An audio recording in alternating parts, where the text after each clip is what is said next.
हमें यह देखना चाहिए कि क्या इस तरह से शवों का जलाना सिस्टम का हिस्सा बन चुका है। यूपी में उदाहरण तो 2014 का भी मिलता है, लेकिन पिछले साल अप्रैल और दिसंबर के कुछ उदाहरणों से आप समझ सकेंगे कि यूपी में पुलिस तय करने लगी है कि अंतिम संस्कार कहां होगा, कब होगा और कितने लोग शामिल होंगे।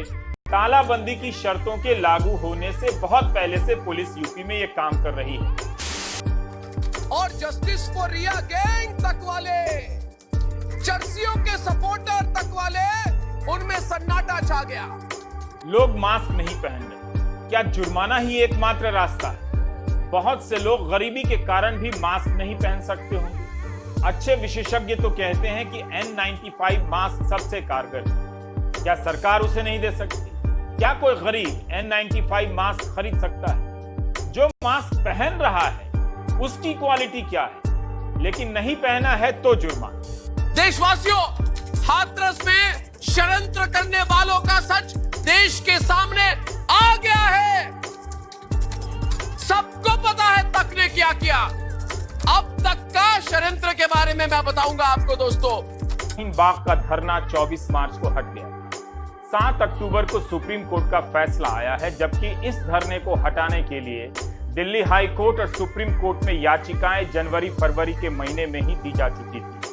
वकील अमित साहनी और बीजेपी के पूर्व विधायक नंदकिशोर गर्ग की याचिका थी कि किसी सार्वजनिक सड़क पर अनिश्चित काल के लिए धरना नहीं दिया जा सकता, इससे नागरिकों को दिक्कत होती है। दिल्ली हाई कोर्ट ने कहा है कि व्यवस्था बनाए रखना दिल्ली पुलिस का काम है। अदालत आदेश नहीं दे सकती कि पुलिस किसी आंदोलन को कैसे हैंडल करे। सुप्रीम कोर्ट ने भी ऐसा ही कहा। सुप्रीम कोर्ट चाहता तो एक झटके में धरना हटाने के आदेश दे सकता था, मगर अदालत ने प्रदर्शन करने के अधिकार को मौलिक अधिकार माना और धरना कब तक चल सकता है इसे लेकर एक ऐसी प्रक्रिया अपनाई जिससे राज्य को तुरंत दमन की शक्ति न मिल जाए। देश ने देख लिया, आप लोग दंगों का व्यापार करते हैं, दंगाइयों को सुपारी देते हैं, लोग मरते हैं तो आपकी राजनीति जिंदा रहती है। अरे ओ विनोद सिंह, एक बार हाथरस जाके देखिए, जूते पड़ेंगे आपको, जूते। न्यूज चैनलों और मदारी के खेल में एक अंतर होता है। आपको पता होता है कि मदारी खेल ही दिखाएगा, लेकिन न्यूज चैनल वाले खेल करेंगे ये पता नहीं होता। आपको लगता है कि आपको खबर दिखाई जा रही है। मुंबई पुलिस ने आज टेलीविजन रेटिंग पॉइंट टीआरपी के एक ऐसे खेल को उजागर करने का दावा किया है कि जिन घरों में टीआरपी मीटर लगी होती है उन घरों में पैसे दिए जाते थे ताकि वे खास चैनल ही देखें और वो नंबर 1 हो जाए। जिन चैनलों पर ऐसा करने के आरोप लगे हैं उन्होंने इसका खंडन किया है। हर दिन, हर वक्त, हर शाम, हर दिन परिश्रम करता हूं, अपनी कर्तव्य की पालन करता हूं, राष्ट्र के लिए लड़ता हूं।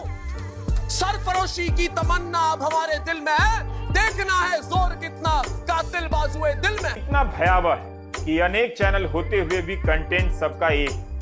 ध्यान से देखेंगे कि अब चैनलों पर मंत्रालयों की फाइलों से निकालकर लाई गई खोजी रिपोर्ट ना के बराबर होती है। मुश्किल से साल में 2-4 ऐसी खबरें दिखेंगी जिसका बड़ा हंगामा किया जाएगा। इसलिए सब डिबेट टॉपिक चाहते ताकि चोटी वाला ढाबा का बोर्ड लगाकर वही माल बेच सके। तबलीग जमात, सुशांत सिंह राजपूत या रफाल या हाथरस के कवरेज में सारे चैनल अब एक समान दिखने लगे। कब खबर करते हैं, कब प्रोपेगेंडा पर शिफ्ट हो जाते हैं, यह हर किसी के लिए समझना आसान है। क्या यह सही नहीं है कि ज्यादातर चैनलों ने रिया चक्रवर्ती को निशाना बनाया? सुशांत सिंह राजपूत के कवरेज के दौरान ज्यादातर चैनलों के एंकर एक जैसे चीखने चिल्लाने लगे, हरकतें करने लगे, दांत भींच कर बोलने लगे। अगर आप इस बात को याद रखेंगे तो आपको पता चलेगा कि टीआरपी की रेटिंग की लड़ाई के अलावा भी खेल कुछ और है। अब समय आ गया है कि सच और झूठ के बीच एक निर्णायक युद्ध को नतीजे तक पहुंचा जाए, क्योंकि रिपब्लिक टीवी, रिपब्लिक भारत सिर्फ एक न्यूज चैनल नहीं है, एक विचारधारा भी है। और रिपब्लिक भारत के विरोधी इसलिए हमारे खिलाफ है क्योंकि वो राष्ट्रवादी विचारधारा के खिलाफ है। अगर थोड़ा सा भी भगवान ने दी हो जरा उपयोग करो।